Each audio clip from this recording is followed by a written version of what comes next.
kick it off. Thank you everyone for coming tonight. It's great to see a few in the gallery. We're moving into winter. Can everyone please stand for the opening prayer and original custodian statement? Almighty God, please grant this council wisdom, understanding and sincerity of purpose for the good governance of this city. Amen. And I wish to acknowledge the traditional owners and the lands in which we stand and pay my respects to the elders past, present and emerging. Thank you. Please be seated. Do we have any apologies? Councillor Jolly? Yes, Mayor, we have an apology from Councillor Akosh tonight. Thank you. Can we get a seconder for that? Councillor Arnott. All those in favour? Passed unanimously. Thank you. I'm sure everyone's had a look at the minutes from the last meeting. Can we get a mover to accept the minutes of the last meeting? Councillor Arnott. Seconder, Councillor Taylor. All those in favour? Passed unanimously. Declaration of conflicts of interest. Does anyone have any conflicts on any of the items of the agenda this evening? Beautiful. And we'll move on to item 5, the mayoral presentation. Look, I just wanted to take a moment just to recognise the work of our community stalwart that we lost last week, Andrew Suggett, OAM.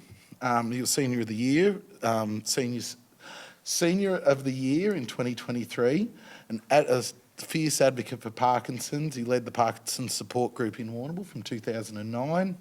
And he was actually on the board of Parkinson's Victoria, which is actually Fight Parkinson's now, from 2011 to 2017.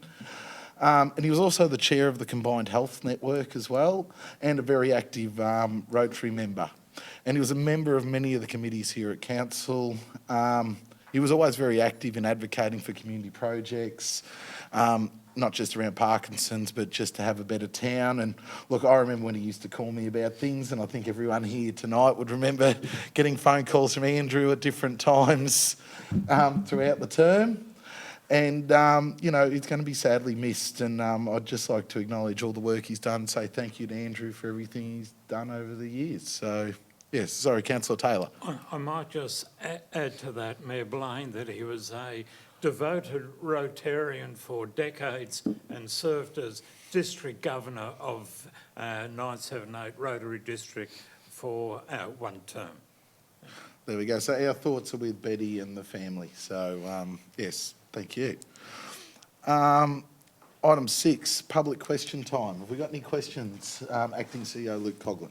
Yes, we have 3, Mayor, all related to offshore wind. The first 2 are from Jason Ernst. So the first one is, the federal government will be issuing feasibility licences to interested offshore wind turbine companies. How will Warrnambool City Council be involved to lead and coordinate this to ensure that all residents are aware of this issue and able to voice their concerns? Thanks for that question, Jason. Warrnambool City Council will promote community consultation opportunities with relevant agencies as they occur.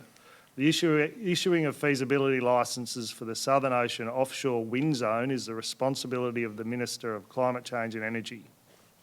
Assessment and recommendation of applications are done by the Offshore Infrastructure Registrar against the criteria set out in the Offshore Electricity Infrastructure Regulations 2022. The promotion of community consultation opportunities with these agencies and prospective proponents will be done through Council's online communication channels in a similar manner to the federal government's initial consultation on the zone in 2023, which ran for 64 days from the 28th of June to the 31st of August. The process moving forward allows for these opportunities when environmental approvals are received, when management plans are developed, and at the commercial licence application stage. And I'd just like to add, so we are not the decision-making body in this, and council was active. We'd been in touch with the minister before the area was announced.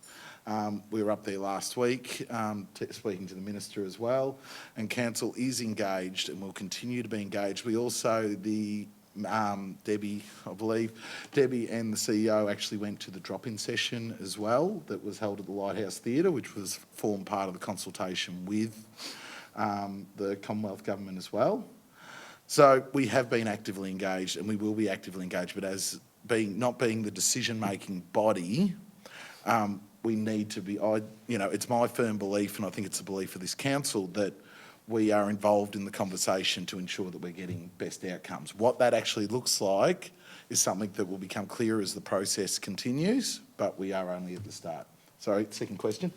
Second question from Jason Ernst again. Offshore wind turbines will negatively impact whales, marine life, our beaches, our panoramic views, and the number of tourists and residents.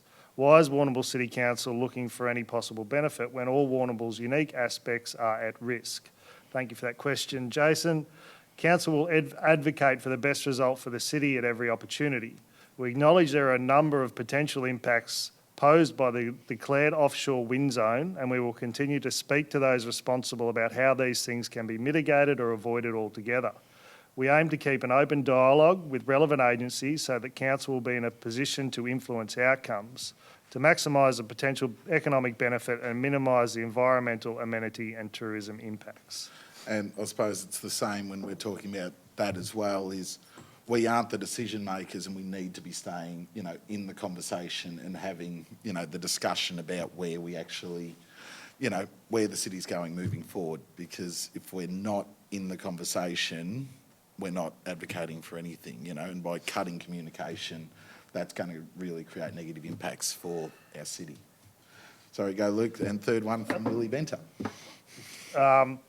And last question from Willie Benter. Will the Warrnambool City Council carry out and seek community consultation to assess and understand the community's concerns regarding the wind zone and its potential effects on local tourism, industry and the environment, including the whale nursery, through the Your Say Warrnambool website?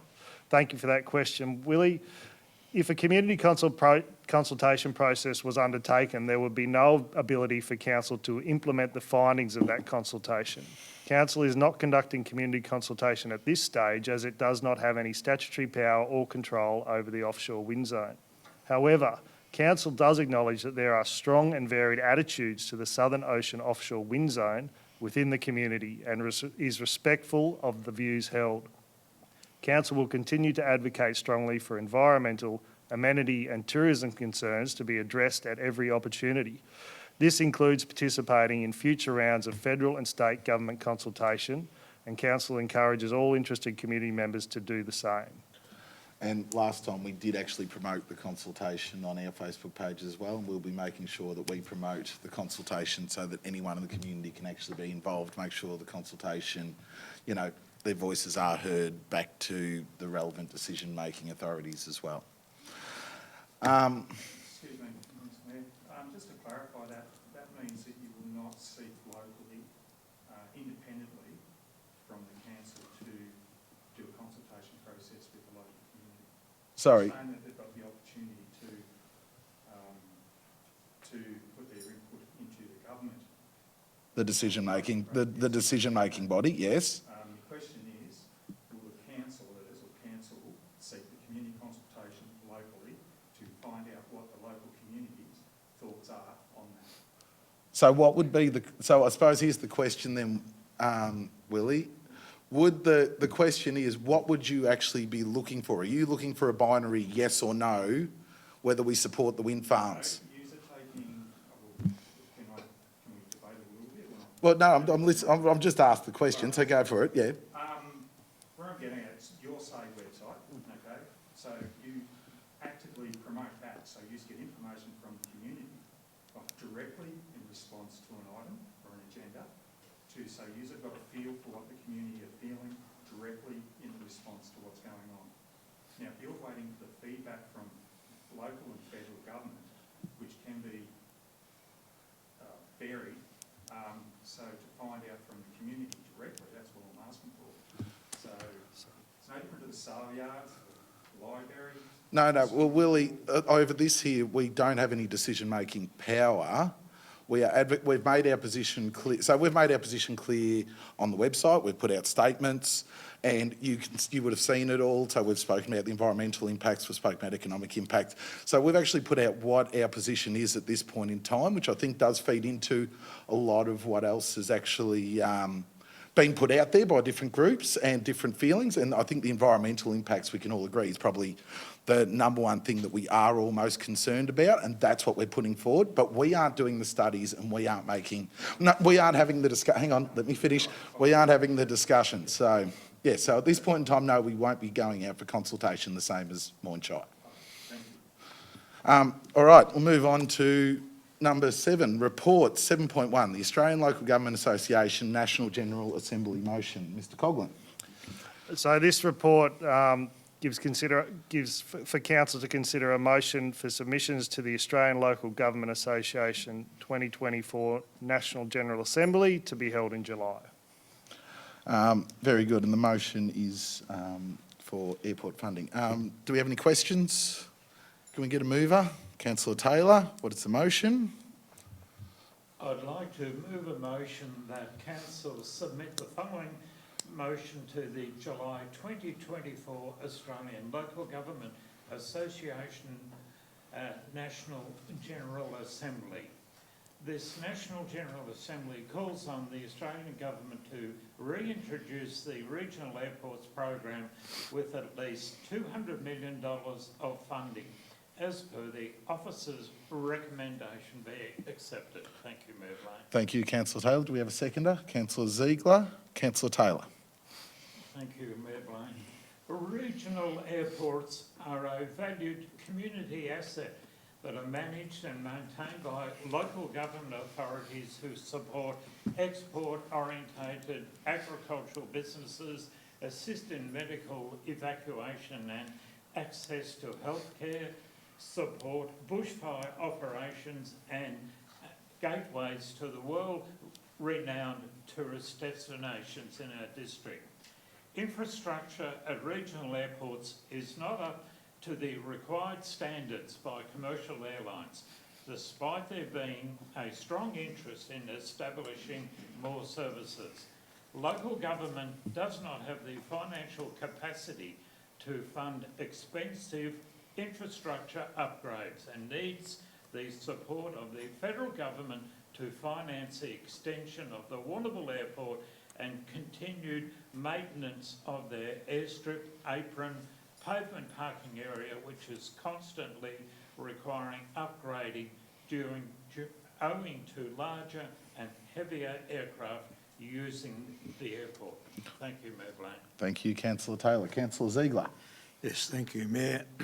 I'll support the motion by Councillor Taylor on the basis that this is the major regional airport for our particular region, and while we're just maintaining the airport as it is, we have very little capacity for increasing or improving the services offered, and it's becoming more and more an essential service, as Councillor Taylor's pointed out, for emergencies, including medical emergencies. I think it's vital that we get this kind of financial support.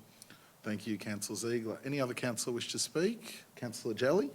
Yes, I'd just put my support by supporting this motion for July at the National General Assembly Conference in Canberra, and hopefully it will get up in Canberra for a good debate. It's not just our airport, it's regionally, as it's said, across the board, that there needs to be a lot of money poured into regional airports everywhere. Thank you, Councillor Jelly. Any other councillor? Councillor Paspaliaris. Thank you, Mayor.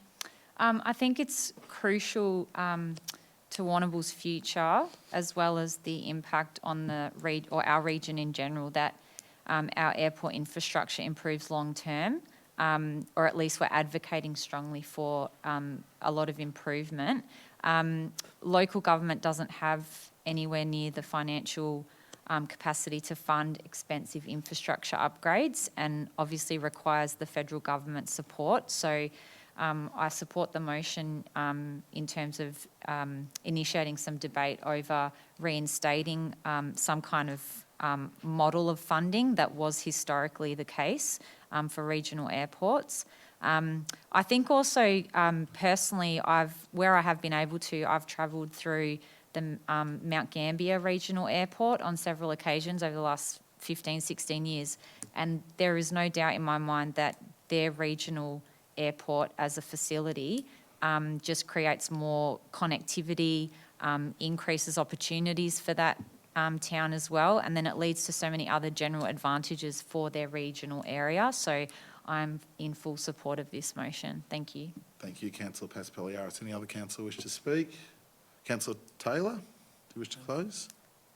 No, thank you, Mayor. I'd just like to add too, I think this is really setting the scene when we've got the other motion going up as well for the state funding to the MAV, to the state government as well.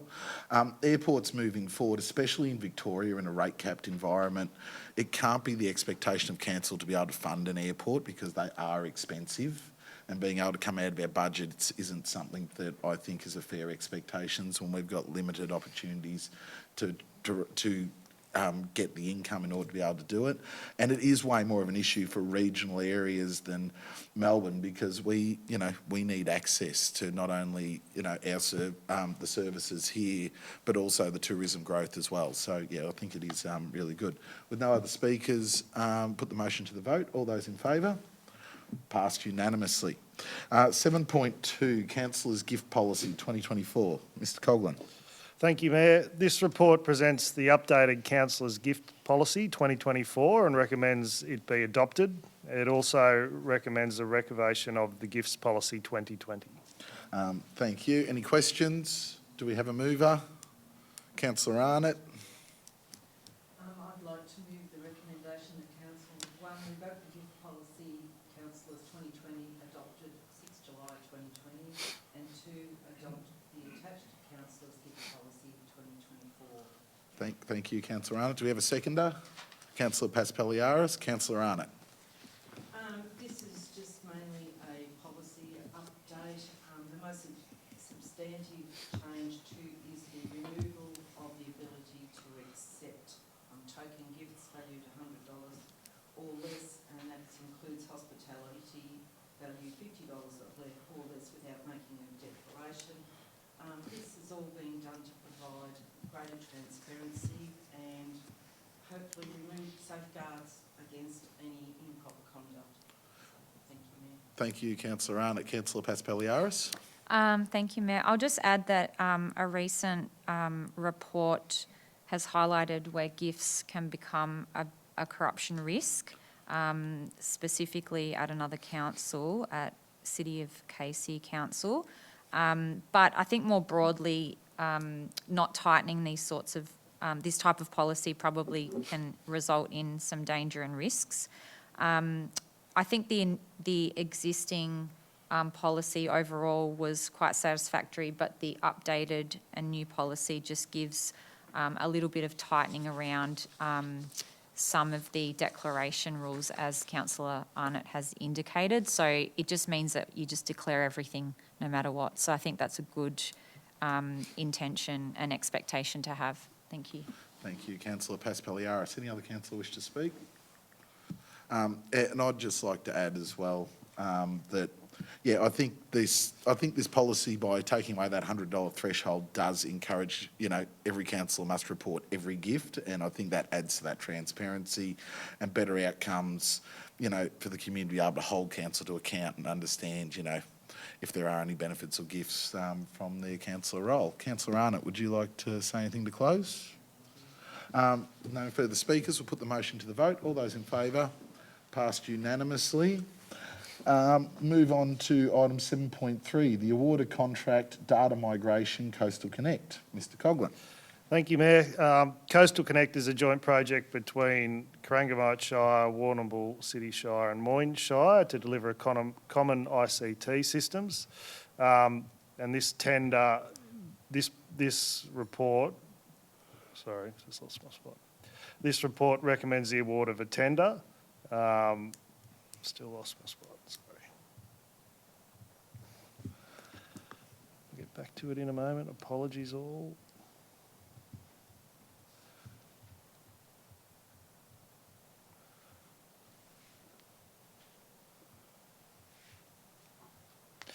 Sorry, this report is a report for Council to award the shared contract for data migration services under the South West Council ICT Alliance joint venture.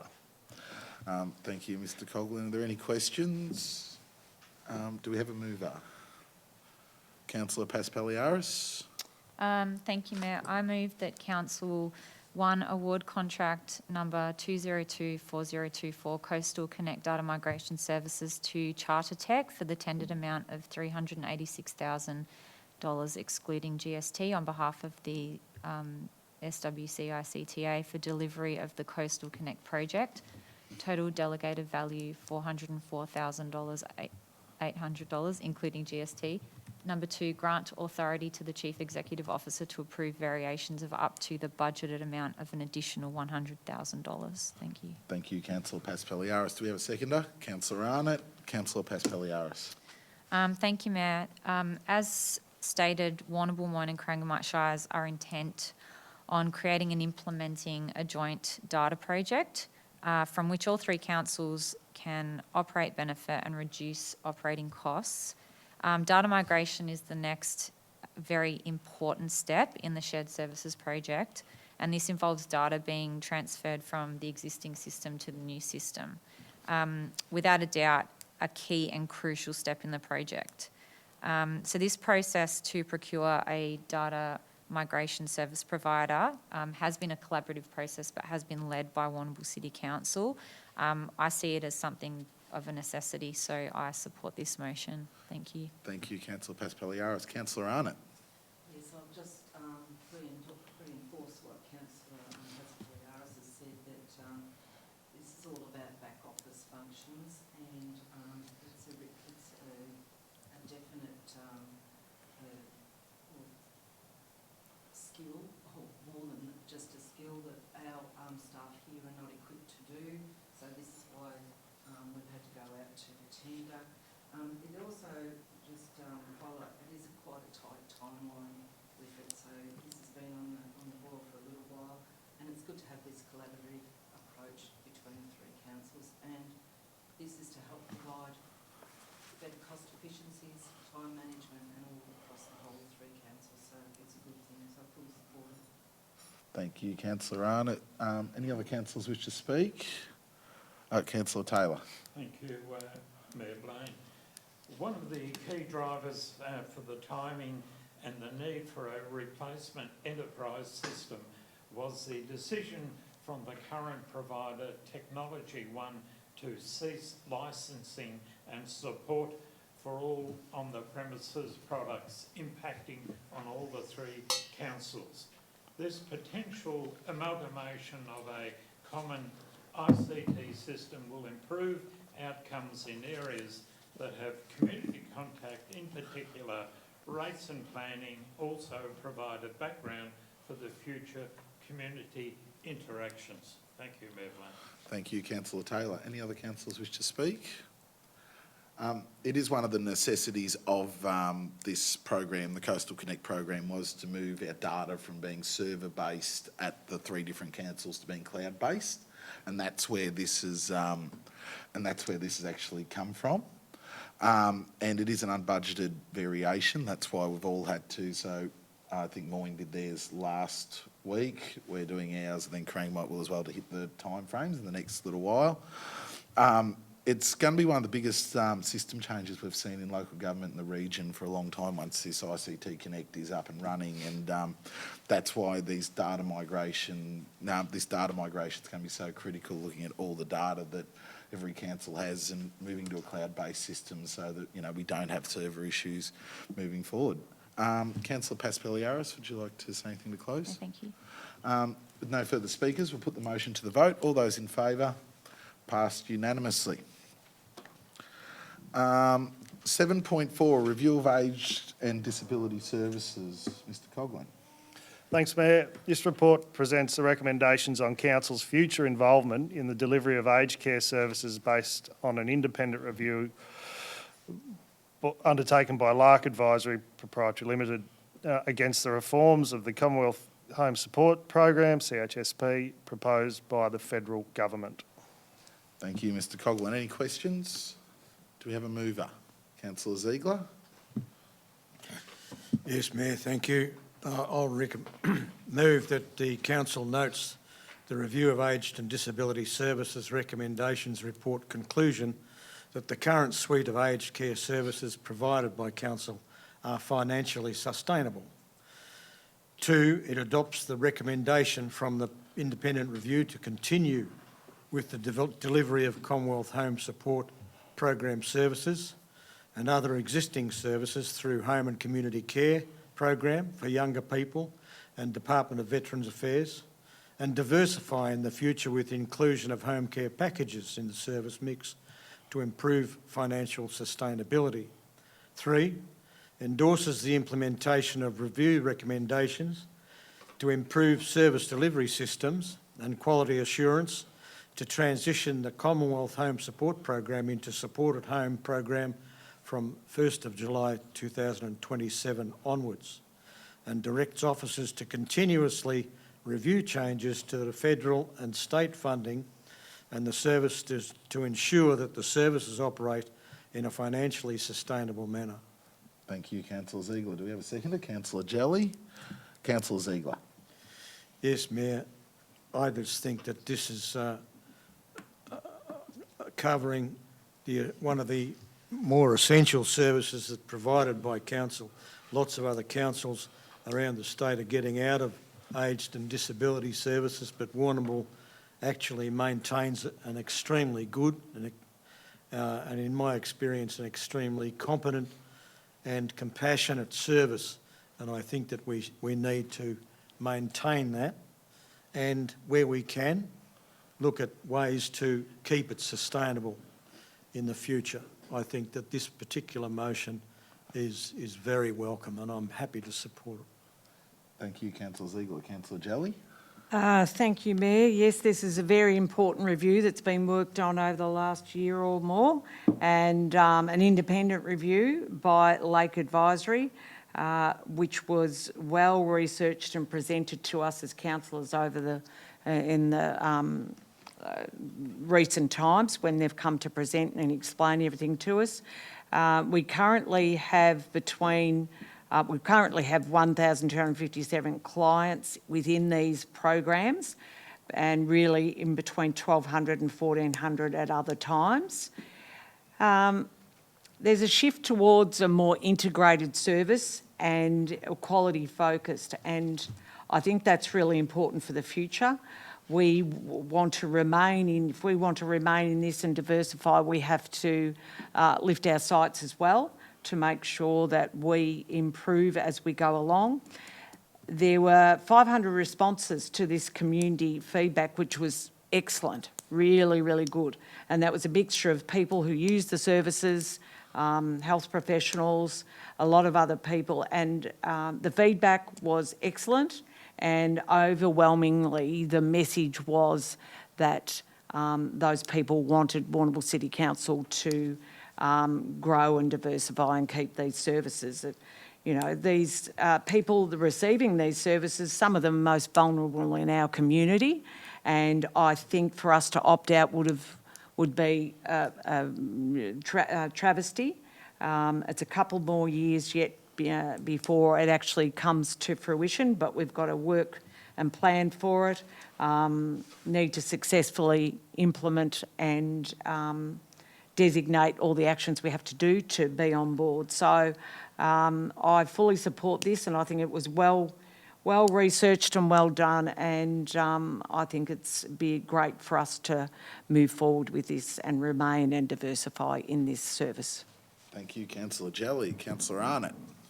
Yes, I'd just like to endorse what my previous councillors have said, and just to make note here that Warrnambool City Council, we're actually the largest provider of in-home aged care and community services, so I think to take that away from the community or to try to transition out of it is just not on. The Lake Advisory Group did do a really good independent review of the services, and it's noted that we're financially stable now, but if we keep improving the service and moving forward and make all the recommendations that they have advised us to, it will become even more financially stable, and it could be a really well-regarded service into the future. It already really is well-regarded, and that shows by the 500 odd responses we've got in the survey, which, once again, we need to thank the community for getting on board and giving us that feedback.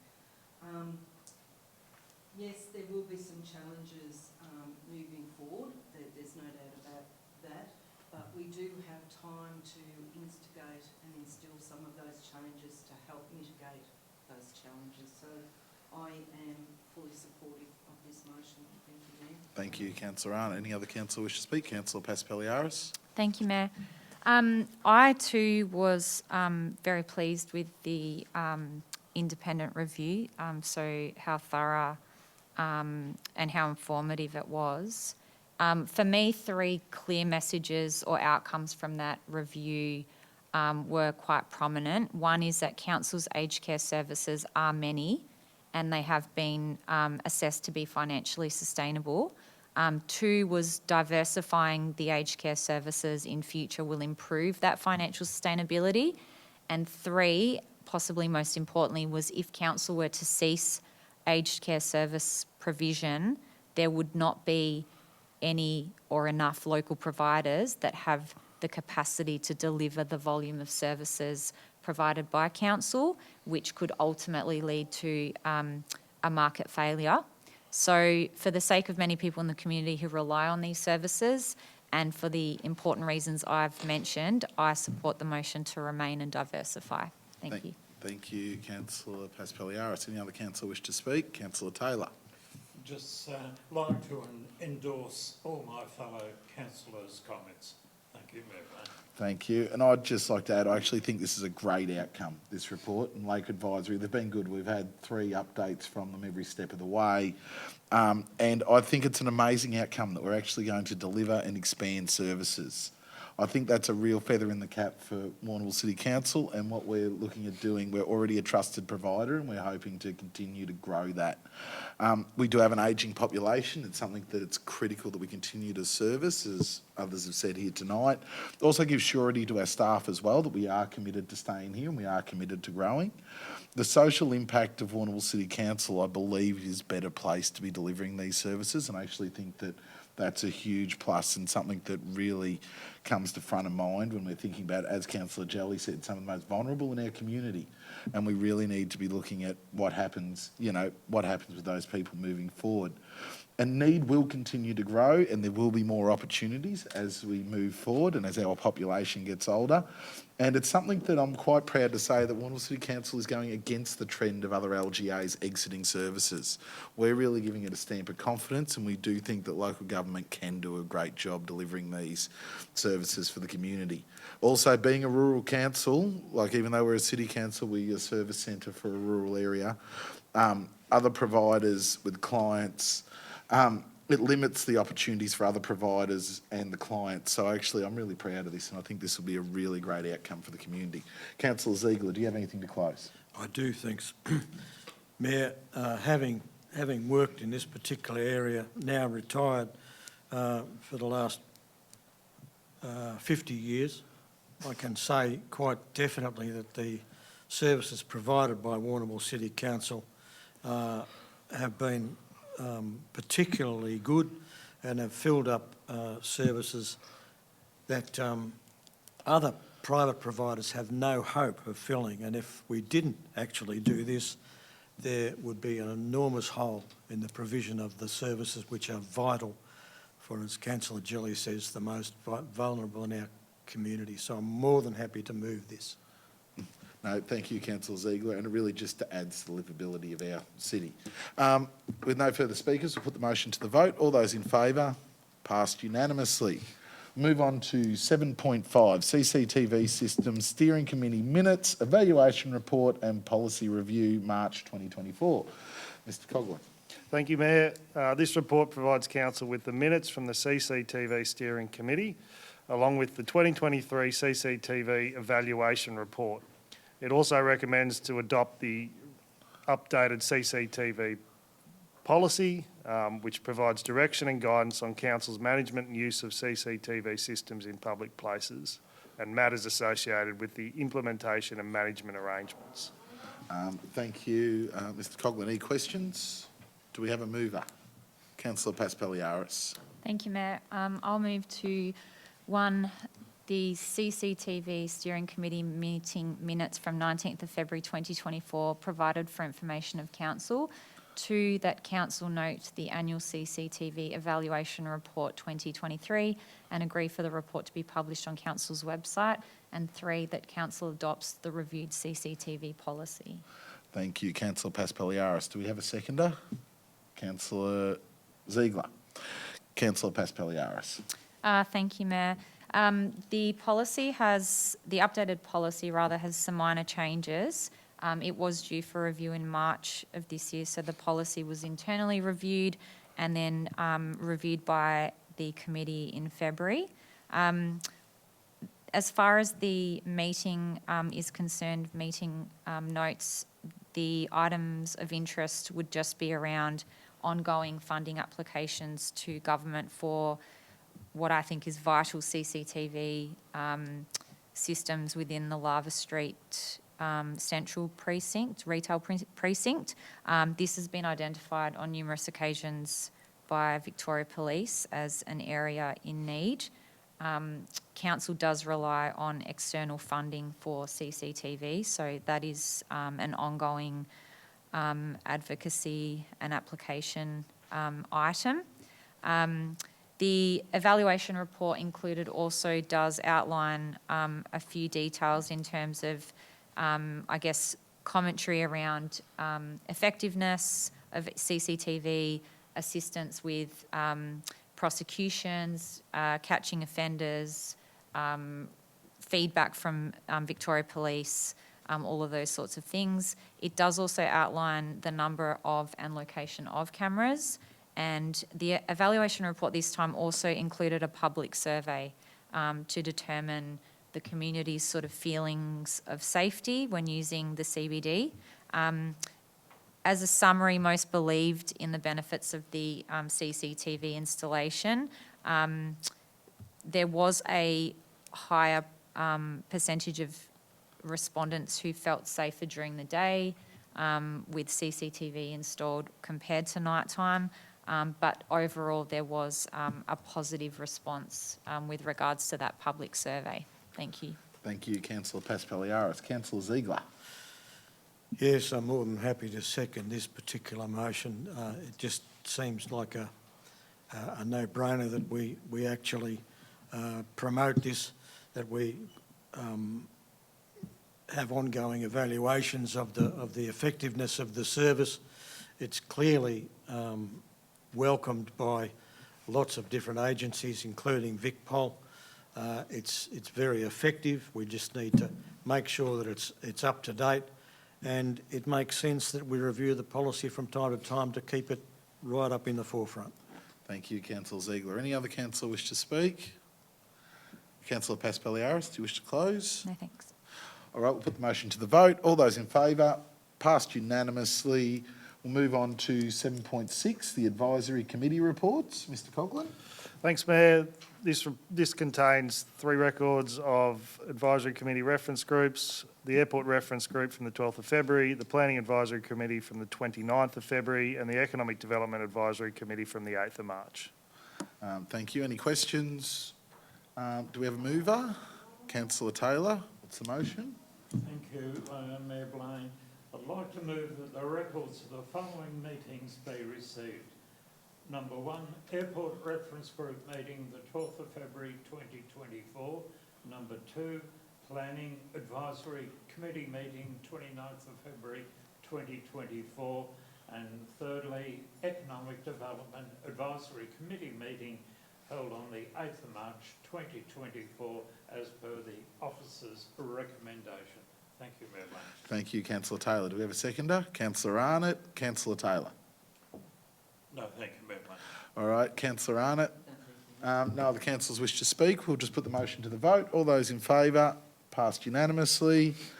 Move on to 7.7, informal meetings of council reports. Mr. Coughlin. Thanks, Mayor. This report includes the copies of the 3 informal meetings from the 12th of March, the 18th of March, and the 25th of March. Thank you. Any questions? Can we have a mover? Councillor Jelly. Yes, I'd like to move that we accept the recommendation that the record of the informal meetings of council held on the 12th, 18th and 25th of March be received. Thank you, councillor Jelly. Seconder, councillor Ziegler. Councillor Jelly, councillor Ziegler. Any other councillors? We'll put the motion to the vote.